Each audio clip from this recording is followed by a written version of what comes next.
అత్తయ్య మిమ్మల్ని తప్పు పెట్టడం కాదు, మీరే మమ్మల్ని తప్పుగా అర్థం చేసుకుంటున్నారు.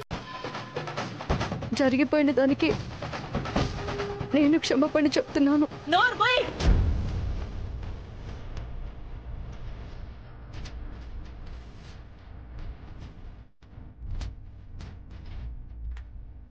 మొయ్.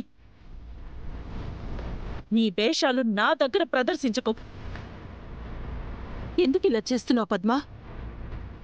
నీ మీద ప్రేమతోనే కదా నిన్నొచ్చి తినమని అడుగుతోంది. ఆ మాత్రం దానికి ఇంతలా మాట్లాడాలా? నిజాయితీగా ఉండేవాళ్ళు నీకు వేషం వేసుకునే వాళ్ళలా కనిపిస్తున్నారు. నిన్ను రెచ్చగొట్టేవాళ్ళు నీ శ్రేయోభిలాషులు అనుకుంటావు. నీకు మంచి చెడు తెలీదు పద్మా. ఎలా చెప్తే అర్థం అవుతుంది? నాకెవరి సలహాలు సూచనలు అవసరం లేదు. ముందు ఇక్కడి నుంచి వెళ్ళండి.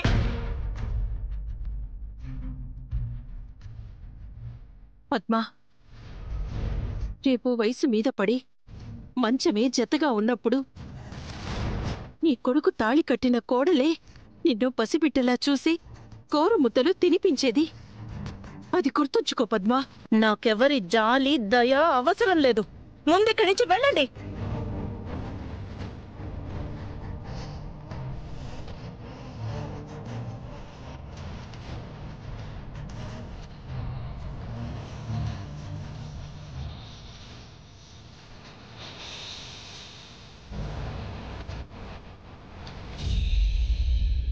మీ మొహం కాదు, నోరు మూసుకుని మాట్లాడకుండా ఉండండి. వీళ్ల నోరు మోయిస్తారు సరే, ఈ సమస్యకి పరిష్కారం ఏంటి మరి? నిన్ను అడగలేదు కదా, నీ పని నువ్వు చూసుకో చాలు. నేను కూడా ఇంటి కోడల్నే. ఇంటి సమస్య అంటే నా సమస్య అనే అర్థం. మీ బాధ నా బాధలాగే నేను ఫీల్ అవుతాను. అలా అనగా స్మిత, మా అప్పు మీ అప్పే కదా అని ఆ 25 లక్షలు నిన్ను కట్టమంటారు. మీరెవరూ ₹1 కట్టాల్సిన అవసరం ఏం లేదు.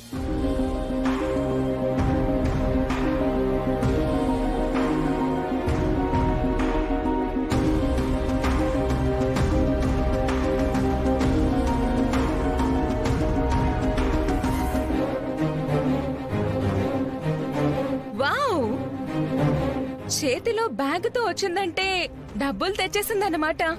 అయితే ప్రాబ్లం సాల్వ్ అయిపోయినట్టే. ఆంటీ, అంకుల్, ప్రశాంత్, ఇది మనం సెలబ్రేట్ చేసుకోవాల్సిన విషయం. ఉండండి, నేను వెళ్ళి స్వీట్స్ పట్టుకొస్తాను. అష్మిత ఆగు, కొంచెం ఎక్కువైంది, తగ్గించు. శౌర్య సార్, మీతో కాస్త మాట్లాడాలి, రండి. రామా, ఏంటి బ్యాగ్? అదే సార్, చెప్తాను, రండి. రామా చెప్పు, ఏంటి బ్యాగు? ఏంటంటావేంట్రా? అడగడానికి నువ్వు మొహమాట పడుతున్నావని మీ ఆవిడ వెళ్ళి డబ్బులు తెచ్చింది. కట్టలు బాగా ఒత్తి పెట్టినట్టు కనిపిస్తుందిగా. ఏమా, మీ ఇంటి నుంచి డబ్బులు తెచ్చావా? ఇంటి నుంచి తెస్తే శౌర్య తీసుకోవడాని ఎక్కడో అప్పు తెచ్చినట్టుంది. అప్పు చేసావా? తప్పే ఉంది శౌర్య, నీకు అప్పు పుట్టలేదేమో, మీ ఆవిడికి పుట్టినట్టుంది. ఎలా తెస్తే ఏంటి, ప్రాబ్లం సాల్వ్ అవ్వడం అనేది ముఖ్యం. వెంటనే బ్యాంక్ వాళ్ళకి ఫోన్ చేసి కట్టేసేయండి. ఏంట్రామా, అప్పు తెచ్చావా? అబ్బే, అప్పుగా కాదు సార్, మా ఇంటికెళ్ళి తీసుకొచ్చాను. ఏంటి, మీ ఇంటి నుంచి తెచ్చావా? అంటే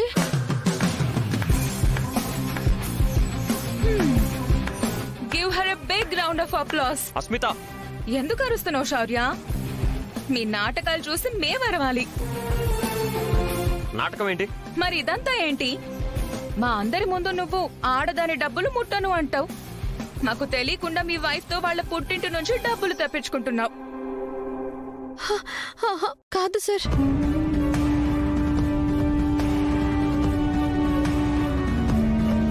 wow, mister and Mrs Shaurya Rama, me drama super.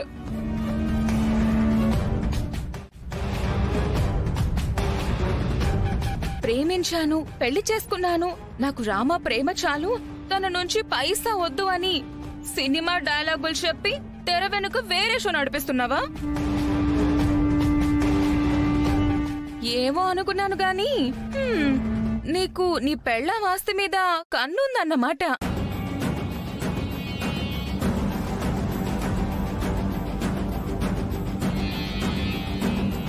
చూసావా ప్రశాంత్, మీ అన్నయ్య డబుల్ గేమ్స్? కాయిన్ కి బొమ్మ బొరుసు ఉన్నట్టు తాను కూడా ముందొకలా వెనకొకలాగా సూపర్ గా యాక్ట్ చేస్తున్నాడు. ఆ విషయం నాకు ఇప్పుడే అర్థమైంది. అయినా నీకు డబ్బే కావాలనుకుంటే తన దగ్గర కంటే నా దగ్గర ఎక్కువ వస్తుంది కదా, కావలసినంత తెచ్చేదాన్ని. నన్నెందుకు వద్దనుకున్నట్టు. ఓ, ద గ్రేట్ రఘురామ్ గారి అల్లుడనే బ్రాండ్ ఇమేజ్ కోసమా? ఈ ప్రేమ దోమ అంతా బూటకవే అన్నమాట. అష్మిత, ఇంకా చాలా ఆపు. రామా, సార్ మాట్లాడుకో.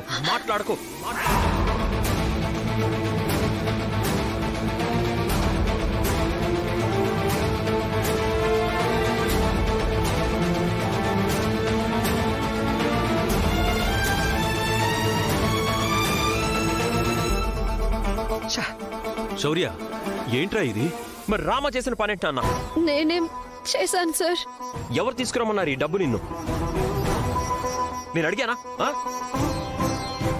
డబ్బు విషయంలో నేను అడగకుండా నువ్వే నిర్ణయం తీసుకోవడానికి వీల్లేదు. ఈ డబ్బులు ఎక్కడి నుంచి తెచ్చావో అక్కడికే తీసుకెళ్ళిపో. వెళ్ళు.